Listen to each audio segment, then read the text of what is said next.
Hi, welcome to the Mohua Show. My name is Mohia Chinappa and I am an author, entrepreneur, and ex housewife. This podcast is about everything from business to technology to arts to lifestyle, but done and spoken ईमानदारी से. Hi, in today's episode, the visionary behind AUCL, headquartered in Mumbai's bustling Nariman Point, Mr. Akshat Khaitan. With decades of experience in corporate debt, restructuring, insolvency, and a profound understanding of economic policies, Akshat brings a unique fusion of expertise to empower clients in navigating complex business challenges, which is such a challenge in today's time.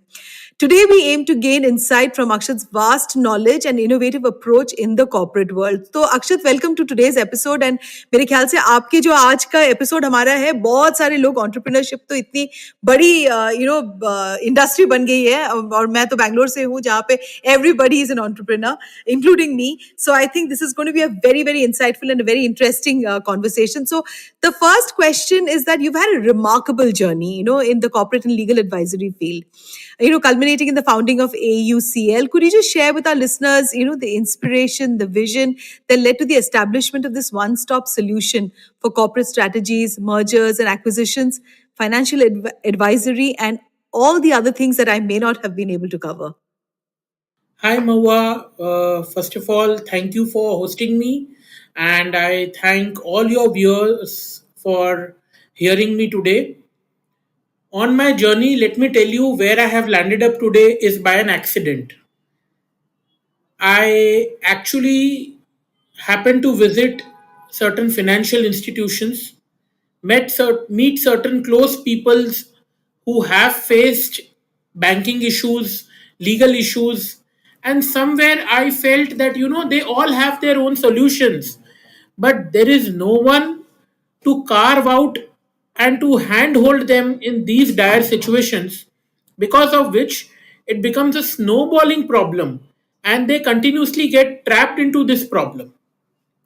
So we started very young, very early in identifying such people, trying to help them on a very small term basis of hand holding them, solving their banking issues, and then we realized that this is a big, big, big disease. It's like a pandemic and it needs to be addressed because to create a new resource, it takes a lot of effort. But here the resource is already there.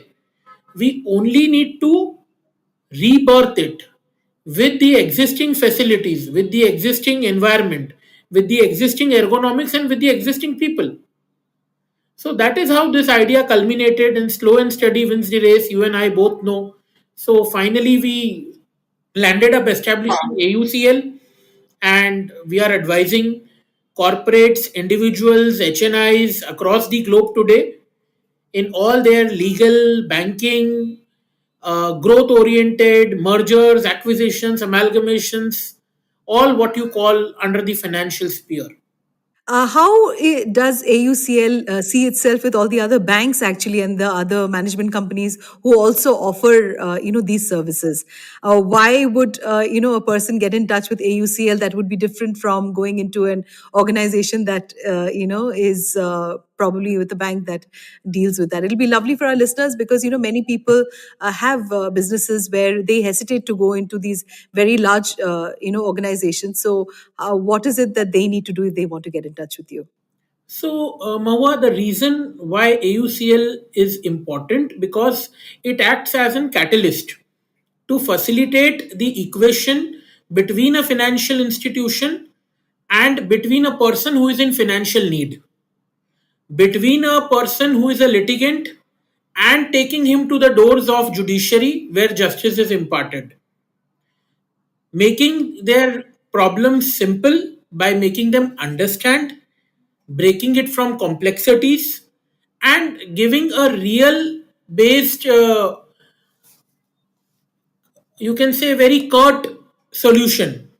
That if it happens this way. If it doesn't happens, then these are the alternatives. No point wasting your time, money, and energy into beating around the bush.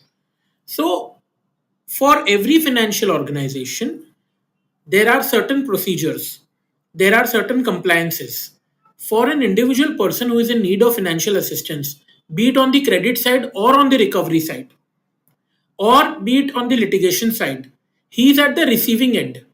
So he feels whatever he is told to him is right. But if there is somebody to explain him that, look, these are your rights, you are a defaulter, you have defaulted the bank, but still you have these rights, and these rights will enable you to ultimately repay the bank. So then it becomes a win win situation for the financial institution as well as for the borrower. This is a very niche segment.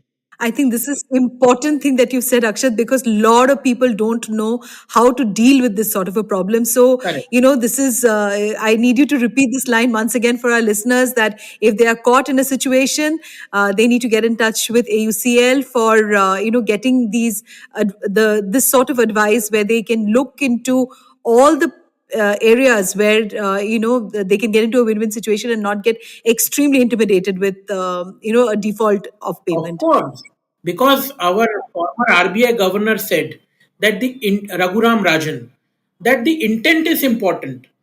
Whether you're a defaulter by circumstances or whether you're an intentional or fraudulent or willful defaulter, we all make mistakes. Defaults are nothing but mistakes. But if we have the willingness to rectify, then apple and oranges cannot be given the same treatment for their growth. Golden words, Akshat. These are golden words, absolutely. And this is so hopeful, because I think it's about the intent, which is an extremely important part. Now, you know what? Can you just share with us an example? Because you've had this whole 360 degree thought process, for any successful resolution that you've had with a client. You don't need to name the client, but you can just tell us that a challenge that they came to you with and how did you resolve it. It'll probably help some of our listeners understand. I'll give you two examples, one on the legal side and one on the restructuring or the banking side.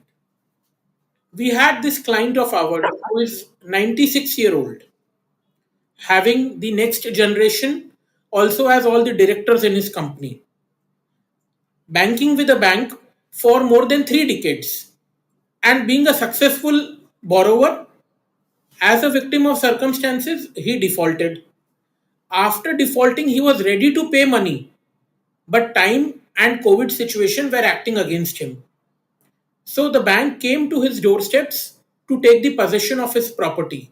Now imagine a 96-year-old man who cannot walk, wants to pay the money, has the resource to pay the money, only needs a legitimate time permissible under law. You will not imagine. At 4 p.m., the lower court said no, you have to get out of your property. At 4:30, we took him to the higher court in the evening and his house was saved because the judiciary, the judge heard us, he found merit in our argument, we complied with our bona fides, and today the situation is that he's paying the bank and he's staying in the same house. Now imagine if there is no UCL.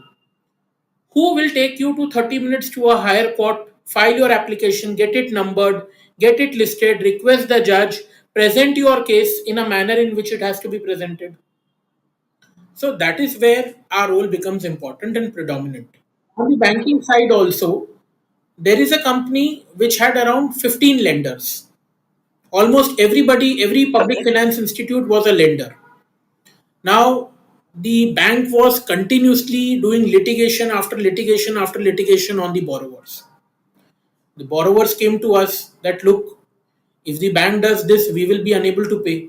So we, along with all legitimate mechanisms of recovery of RBI, formulated proposals, roped in investors from abroad, make them sit with their bankers, because once you default, the banker and you don't see eye to eye. You are a chore police. Make them sit on the same table and got them a resolution and made the bank understand that, look, you may litigate, it's your birthright, but ultimately your commercial wisdom will go to dogs because you are not going to earn any money out of it. You have not done charity, you have charged interest, and these people have done business with you. So let us apply a little business mind for 3 months. If we fail, you can continue litigating. Today, that company is out of the mess and they are getting relisted on the Bombay Stock Exchange. Wonderful, wonderful, Akshat. That's phenomenal. That's phenomenal. Wow.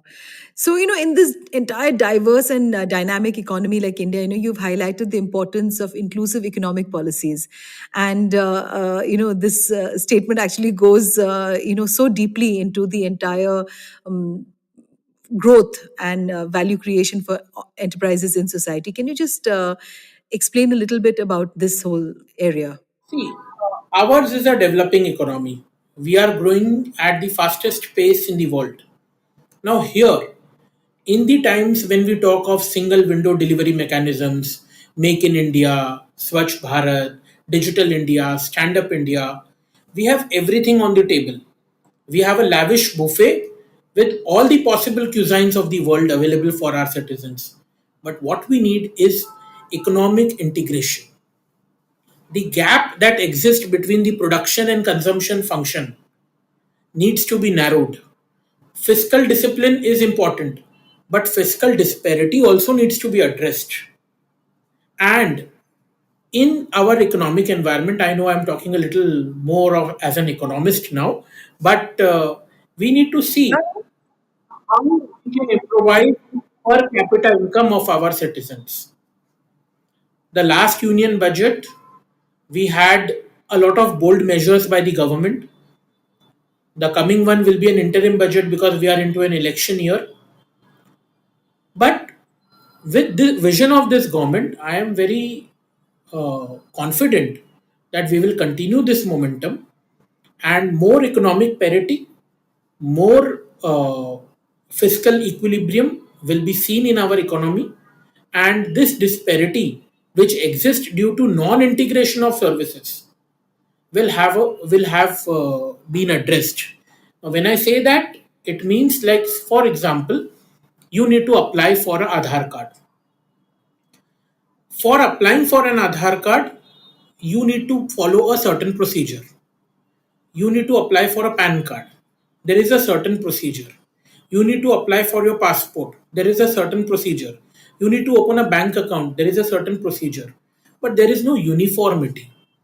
Now, this non uniformity in these things can be reciprocated to the larger aspects of how it functions in opening up of an industry. You need the labor license, the factory license, the PF, the gratuity, the raw material license, the license for procuring goods. Then you have the GST. Then you have a host of compliances in your process cycle. You need to have your pollution clearances. So how can we integrate this into a single mechanism where when we talk that everything is possible on a click, these things also get integrated by a click. We will see more and more influx of capital in our country, and soon we will become a developed nation.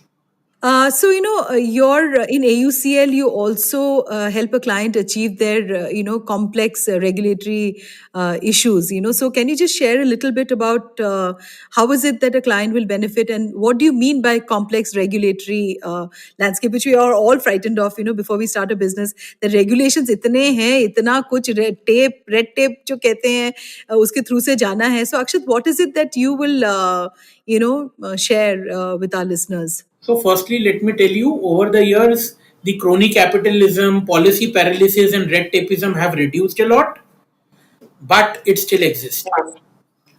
Now, when I talk about regulations, FERA and FEMA are two regulations which dominate any of our foreign exchange, foreign currency, or foreign transfer of movement of goods transactions. There are many people who actually don't want to violate a custom duty, who don't want to not abide by a certain regulation, but are not aware of it, or again, as I say, become a victim of circumstances due to ill advising. There, what is required? There is a set procedure of penalty of this, of that. Now, those penalties, those regulations are such high that either you get barred or you have to pay that hefty amount which you don't have. So, AUCL, with its prudence, involves judiciary and takes the client to courts, explains to the courts, and get them appropriate relief on entire legal footing that how we can achieve them come out of their problems in a minimalistic approach. Otherwise, what happens? These non-compliance keeps on compounding, and someday either your license is suspended, or there is an officer who will come and put a tala on your door. So these are the various regulatory areas which we address. Apart from this, now we also have cross-border insolvency, whereby in the insolvency and bankruptcy code, all our foreign transactions, foreign entities are also included. So AUCL also provides expertise in those areas. SEBI uh, liaising with RBI for getting uh, licenses, for getting approvals are all the domain area experts of AUCL. So, you have to tailor make actually solutions for your clients, right? Right. So there has to be a secret sauce, Akshat, that you can share with, people who are probably going to pursue this. आपका secret sauce तो थोड़ा सा बताइए कि किस तरीके से ये tailor made करते हो आप अपने clients के लिए? There is no secret source, Mahua. In the age of technology, we cannot have anything hiding. Everything is transparent. But what is required is an out of box approach and within the framework of law. Today, two things are important. Every client who will come to us will have a constraint of money and a constraint of time. So, addressing him with the best possible solution, keeping in mind his two constraints, and having a long term solution where he'll be out. The exit route is very important. At many times, we can't give solutions. So, we tell the client that look, your problem does not demand a solution. Your problem demands an alternative way to be created. So, this problem will definitely go down. So it's all about customization, and every problem has got an every unique solution. Many a times what people call problem is not even a problem. It's an opportunity. But it is just the expertise of AUCL in inculcating and making the customer and client understand of what it is. So you're a renowned expert, in corporate debt restructuring and insolvency. So what do you see as the most significant challenges and opportunities in this field, especially in the context of India's economic landscape? Every day it's changing, and there's so much growth that's also happening. And yet there is many places that you keep hearing about companies that are just going bankrupt, right? So can you just tell us a little bit about this? So the Insolvency and Bankruptcy Code was enacted in 2016. What was the aim? It was threefold aim. One is maximization of asset value. Second is creating a time value of money. And third, that when you are in problem, the agenda should not be recovery, but revival. Over the years, I would say to a large extent, we are in the process to achieve this, but a lot needs to be done because the monotonous approach of the judicial system in this respect, the pendency in the tribunals and courts, and the lethargy to adopt to innovative approach of all stakeholders in this field are doing nothing but making this entire code a scrapyard. If we don't today proactively start providing solutions, start doing amendments, which the Parliament of India has to do in this code, very soon we will see the recovery rate will go down, the revival rate will go down, and this will become redundant, same as the SICA which existed earlier. So, in my view, a very holistic approach is required in reframing and reimagining the corporate debt restructuring landscape of our country for all the entrepreneurs. The mindset that entrepreneurs and promoters are chore need to go. The mindset should be that they are nation builders and nation creators. The average non performing asset in this country is 6 to 7%. How can you call 92% of the industrialist chore then? We need to re energize and refuel a lot of positivity in corporate India, and we will see that today we are a rich country with all resource available, with the largest resource of human resource available. To culminate all this into a developed nation and really become a 5 trillion economy very soon. Well, I just hope that dream of yours comes true because it seems like a very far fetched idea, because it is a very, very rapidly different landscape across India. And but you know what, Akshat, I think with your success with AUCL, I would like you to give advice for aspiring businesses or entrepreneurs. How is it that they need to overcome challenges when they are faced with it? वो बहुत मुश्किल हो जाता है. How do you come, go over and get over it? So, what are the things that you would like to share with them, especially being a successful entrepreneur yourself? There is only one mantra which I always tell all the corporate Indians, that one is perception and the other is ground reality.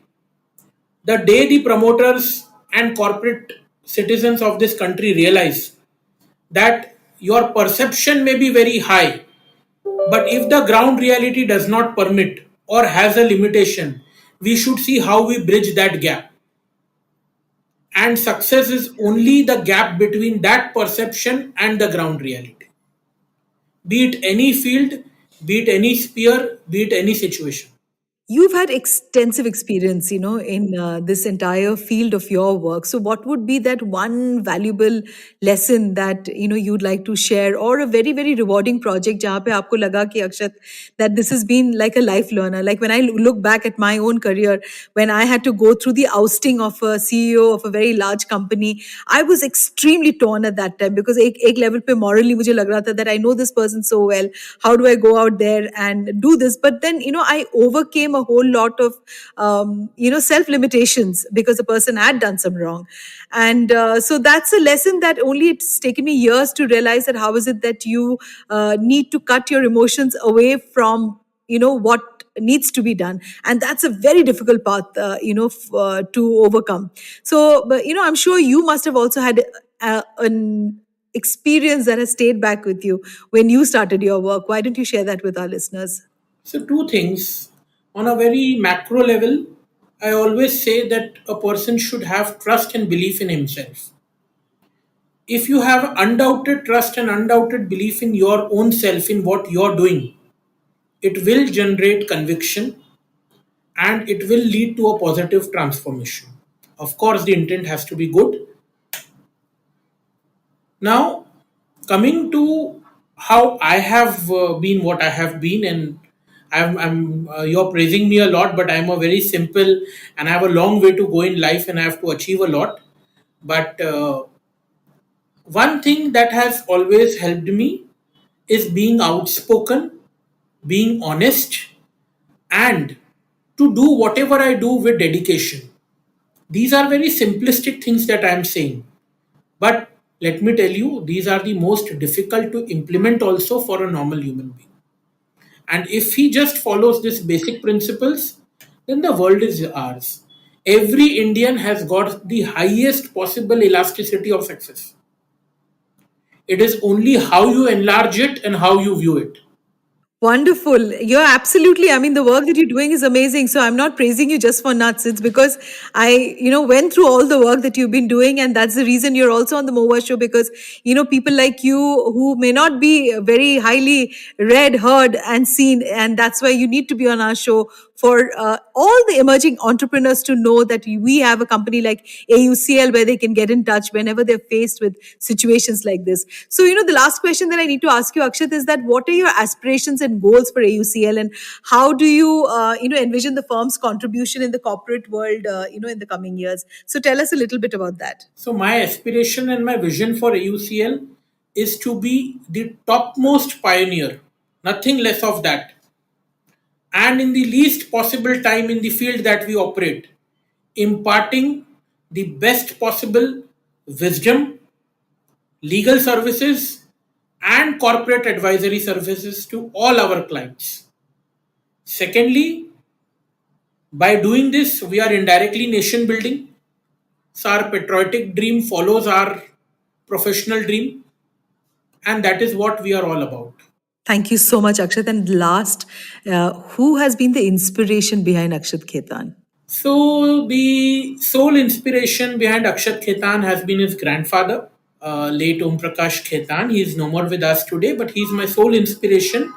He was an industrialist, and I have learned life, how to live life, how to overcome challenges in life, and how to grow from him. Fantastic. Thank you so much, Akshat, for being on today's episode.